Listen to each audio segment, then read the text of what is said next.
Hey guys, Tahlia here. I work at the AMX Balcatta store in Perth, WA, and I ride for the factory women's Honda racing team.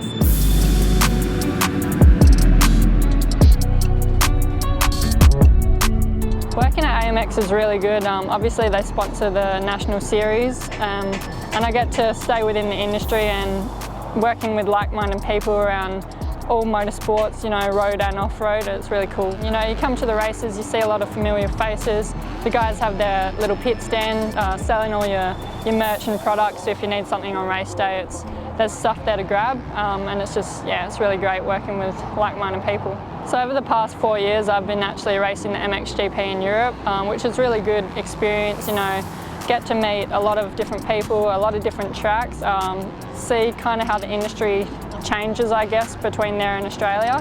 Yeah, just this year, first time back racing in the Women's National Series, so we should be good for the rest of the season and just get out and enjoy the riding with my team.